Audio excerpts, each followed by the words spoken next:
ल आजको हाम्रो विषय छ सङ्घीय शासन प्रणाली र हाम्रो हातमा केही हस्तलिखित नोटहरू छन्। निकै रोचक नोटहरू छन्। हो, र यी नोटहरूले सुरुमै एउटा प्रश्न सोध्छन् जसले हामीले बारम्बार सुन्दै आएको कुरालाई नै अलिकति चुनौती दिन्छ। त्यो स्वशासन र साझा शासनवाला कुरा होइन? एकदम।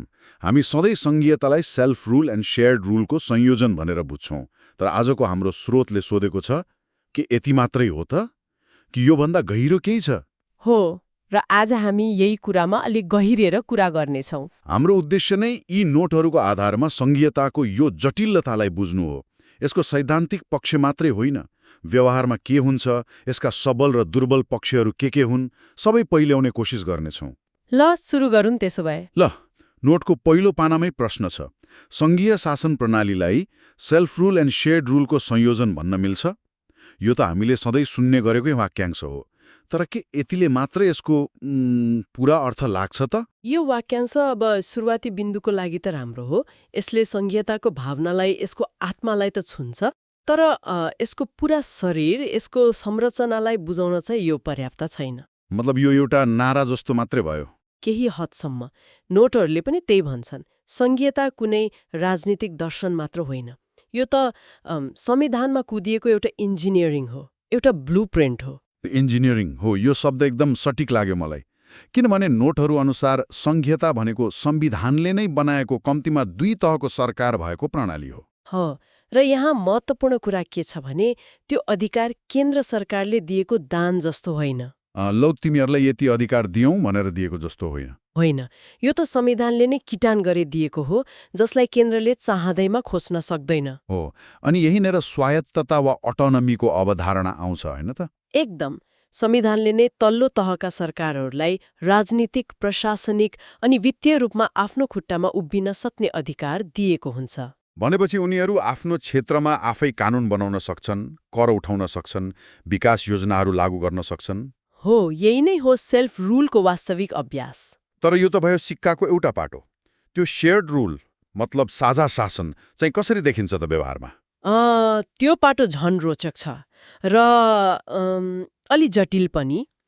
यी नोटहरूले नेपालको संविधानलाई नै उदाहरणको रूपमा प्रस्तुत गरेका छन्, जसले यो कुरालाई एकदमै प्रष्ट पार्छ। अनुसूचीहरूको कुरा छ त्यसमा, होइन? हो, तर अब अनुसूची 5, 6, 7 भनेर नम्बरमा नजाउँ, त्यो सम्झन गाह्रो हुन्छ। बरु यसलाई 3वटा फरक फरक बाकसको रूपमा कल्पना गरौँ न। 3वटा बाकस? ल, यो त रोचक लाग्यो।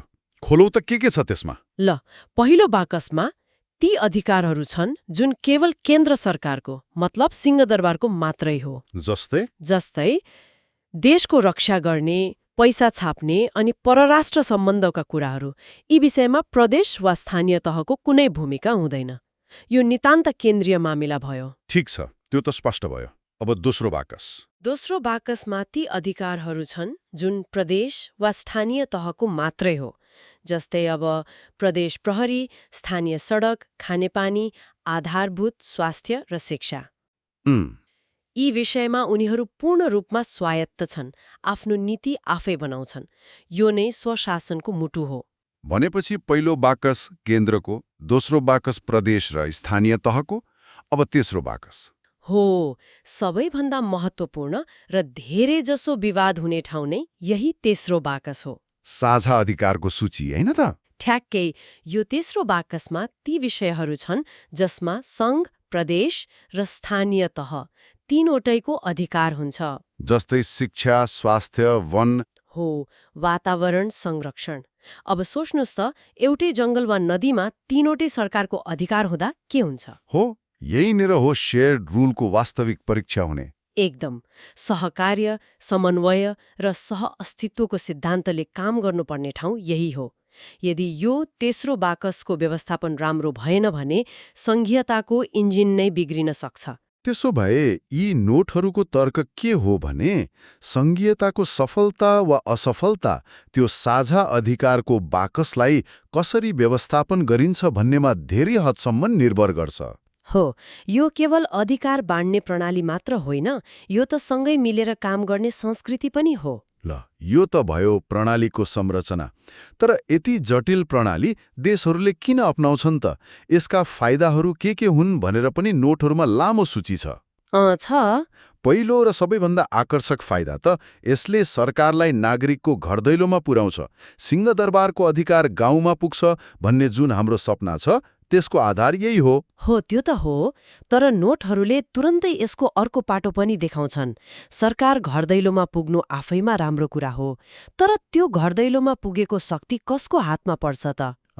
यो त गम्भीर प्रश्न हो। हो, नोटहरूले यहाँ लोकल एलिट क्याप्चर भन्ने एउटा खतरनाक सम्भावनालाई औँल्याएका छन्। मतलब सिंहदरबारको शक्ति काठमाडौँबाट सरेर जिल्ला वा गाउँको कुनै शक्तिशाली व्यक्ति, ठेकेदार वा राजनीतिकर्मीको हातमा मात्रै सीमित हुने खतरा। ठ्याक्कै।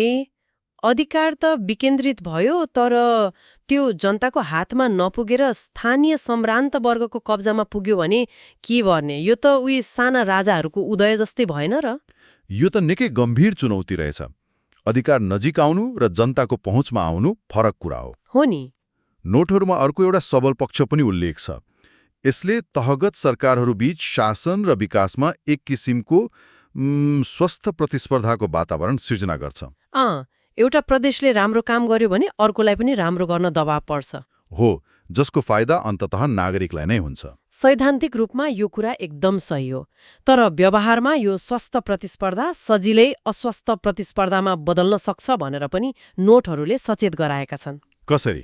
अब कल्पना गरौँ न, एउटा प्रदेशले लगानी भित्राउन कर छुटको होडबाजी सुरु गर्यो, अर्कोले पनि त्यस्तै गर्यो। यसले रेस टु द बटम जस्तो अवस्था आउन सक्छ। मतलब सबैभन्दा कम कर कसले लिने भन्ने प्रतिस्पर्धा हो, जसले गर्दा सबै प्रदेशको राजस्व गुम्छ र समग्र देशलाई नै घाटा हुन्छ। सहकारीको भावना हरायो भने प्रतिस्पर्धा विनाशकारी पनि हुन सक्छ। अनि प्राकृतिक स्रोतको बाडफाडको विवाद त झन् ठूलो देखिन्छ।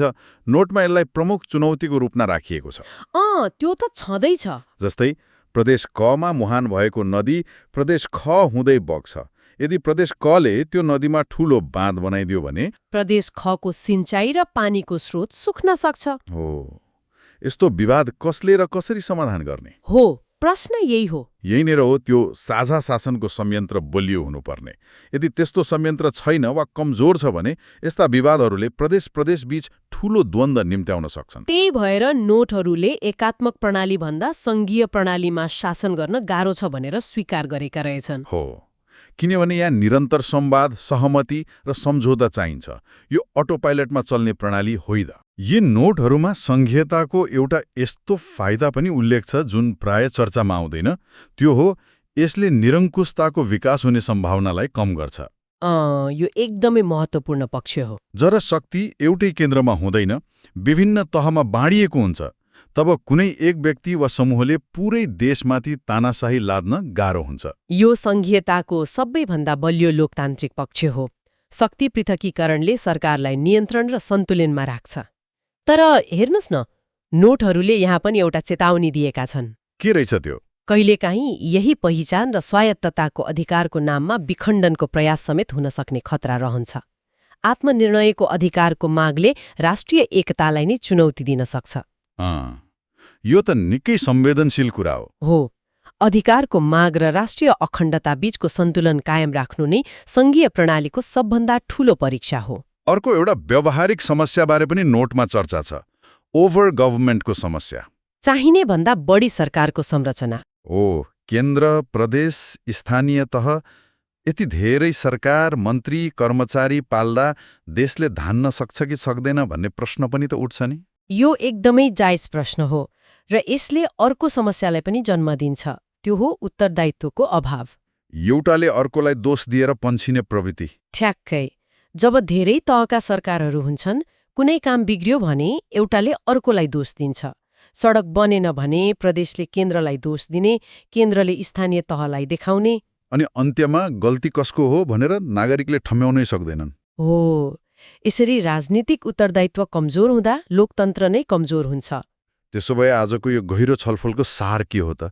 यी हस्तलिखित नोटहरूले संघीयताको कस्तो चित्र कोरे? यो त कुनै जादुको छडी होइन रहेछ। होइन, बिल्कुल होइन। जसले सबै समस्या समाधान गरोस्। यो त एक जटिल र संवेदनशील औजार जस्तो रहेछ जसलाई चलाउन निकै सिप र सावधानी चाहिने देखिन्छ। यसलाई दुई धारे तरवान भन्न सकिन्छ। एकातिर यसले विविधताको सम्मान गर्दै शक्तिलाई जनताको नजिक पुर्याएर सहभागितामूलक लोकतन्त्रलाई बलियो बनाउने अपार सम्भावना बोकेको छ। अनि अर्कोतिर अर्कोतिर त्यही तरवारले एलिट क्याप्चर, तहगत द्वन्द, आर्थिक बोझ, कमजोर उत्तरदायित्व र अन्ततः विखण्डन जस्ता गहिरो घाउ पनि लगाउन सक्छ। भनेपछि यसको सफलता र असफलता बीचको धागो निकै मसिनो छ। एकदम। नोटको अन्तिम निष्कर्ष निकै मननयोग्य छ। म त्यसलाई जस्ताको तस्तै पढ्छु है त। पढ्नुस् न। सेल्फ रुल र शेयर्ड रुलको जगमा सङ्घीयता बनेको हुन्छ। यसको सफल कार्यान्वयन संस्थागत विकास, कार्यक्षेत्र र सहभागितामा रहेको हुन्छ। यदि मनसायका साथ नेपालमा सङ्घीयता लागू भएको हो भने असल अभ्यासबाट नै गाउँ-गाउँमा सिंहदरबार पुग्ने र सोको महसुस हुने देखिन्छ।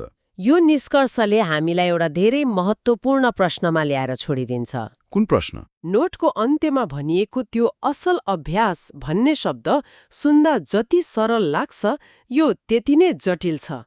आखिर यो असल अभ्यास भनेको के हो? यसका मापदण्ड के हुन्? के यो भनेको इमान्दार नेता हुनु मात्र हो वा बलियो संस्थागत संयन्त्र बनाउनु हो? र सबभन्दा महत्त्वपूर्ण कुरा, यसलाई व्यवहारमा कसरी सुनिश्चित गर्ने? साँच्चै यो प्रश्न निकै गहिरो छ। प्रणाली आफैमा राम्रो वा नराम्रो हुँदैन। यी नोटहरूले देखाएको पनि त्यही हो। सङ्घीयता आफैमा समाधान होइन, यो एउटा अवसर हो। तर त्यो अवसरलाई वास्तविकतामा बदल्ने त्यो कुरा त कार्यान्वयन गर्नेहरूको नियत, क्षमता र अभ्यासमा निर्भर रहन्छ।